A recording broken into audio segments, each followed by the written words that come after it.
एक समय की बात है, महर्षि कश्यप घूमते घूमते पर्वतराज हिमालय के महल में जा पहुँचे। उनके अचानक आ जाने से पर्वतराज बहुत प्रसन्न हुए। हिमालय ने उनका यथोचित प्रेम पूर्वक आदर सत्कार किया।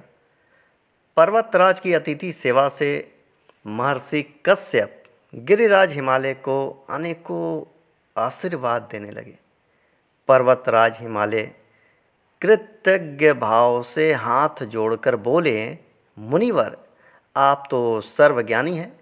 कृपया करके बतलाइए कि मैं कैसे मोक्ष को प्राप्त कर सकता हूँ। इस पर महर्षि बोले, मोक्ष प्राप्ति के लिए श्रेष्ठ संतान का होना आवश्यक है।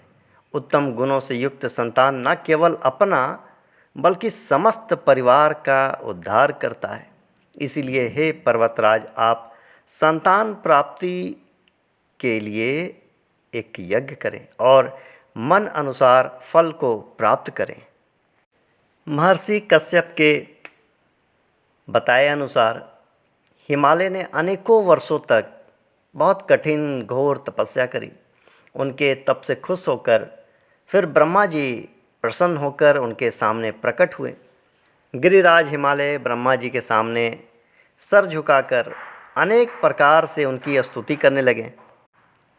परमपिता ब्रह्मा जी बोले कि हे पुत्र, मैं तेरी कठिन तपस्या और भक्ति से बहुत प्रसन्न हुआ। किस उद्देश्य के लिए तुमने ये घोर तपस्या का रास्ता चुना है और तुम्हारी मनोकामना क्या है?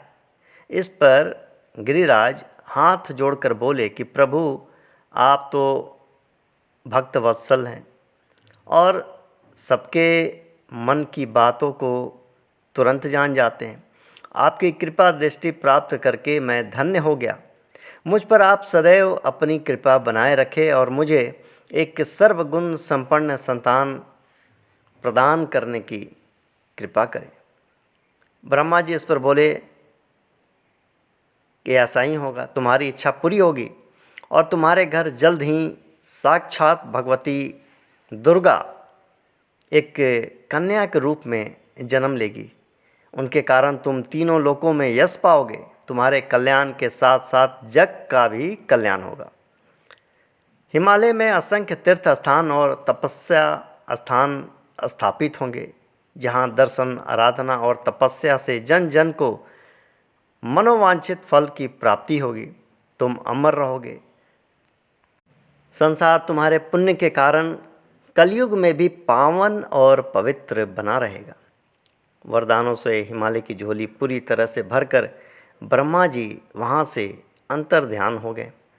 उचित समय आने पर गिरिराज हिमालय की पत्नी मैना ने एक सुंदर कन्या को जन्म दिया। दोनों पति पत्नी काफ़ी प्रसन्न हुए।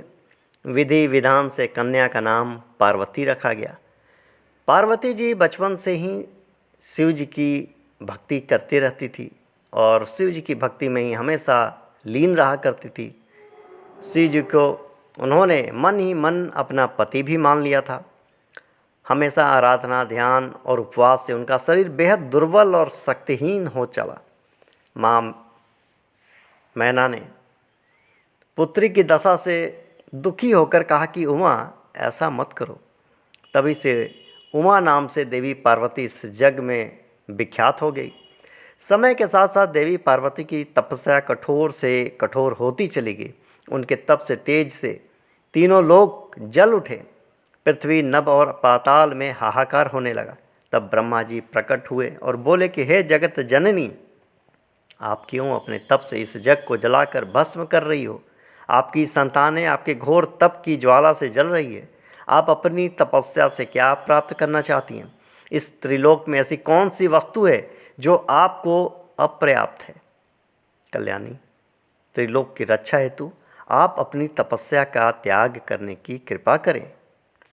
ब्रह्मा जी के इस प्रकार के वचनों को सुनकर देवी पार्वती ने थोड़ा सा सकुचाते हुए कहा कि पितामह, आप तो सबके मन की बात जानते हैं। मैं अब आपके सामने आपसे क्या कहूँ? कहकर देवी ने थोड़ा सा शर्माकर सिर नीचे कर लिया और पाँव के अंगूठे से भूमि को कुरेदने लगी। इस पर ब्रह्मा जी ने मंद मंद मुस्कुराते हुए कहा कि कल्याणी, आप जिनके लिए तपस्या कर रही हो वो देवों के देव महादेव शीघ्र ही आपको मिल जाएंगे और शिवजी आपको पत्नी के रूप में आपका जल्द ही वरण करने आएंगे। अब आप अपनी तपस्या का त्याग करो। और यह कहकर फिर ब्रह्मा जी वहाँ से अंतर्ध्यान हो गए। देवी पार्वती ने पितामह ब्रह्मा के कहे अनुसार कठोर तपस्या का त्याग कर दिया। भगवान शिव की मन बाह जोतने लगी। एक दिन जब माँ पार्वती ध्यान में मग्न होकर पूजा कर रही थी, तभी देवाधिदेव महादेव उनकी परीक्षा लेने के उद्देश्य से वहाँ पर पधारे। प्रभु ने अपना बड़ा ही विकृत रूप बना लिया। अपने भयानक रूप में वे देवी से प्रणय याचना करने लगे।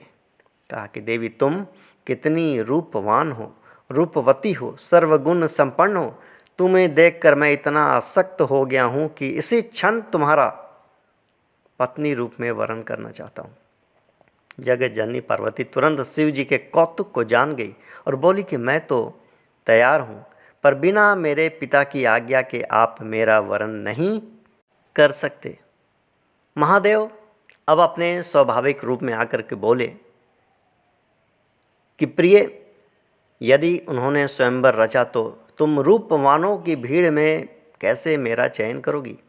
उनकी ये बात सुनकर देवी ने कहा कि आप निश्चिंत रहें, स्वयंवर में भी मैं आपका ही वरण करूंगी। यह कहकर पार्वती जी अपने हाथ में पकड़े अशोक के गुच्छे को भगवान शंकर के कंधों पर रख दिया और बोली, मैं इसी क्षण पति रूप आपका वरण करती हूँ।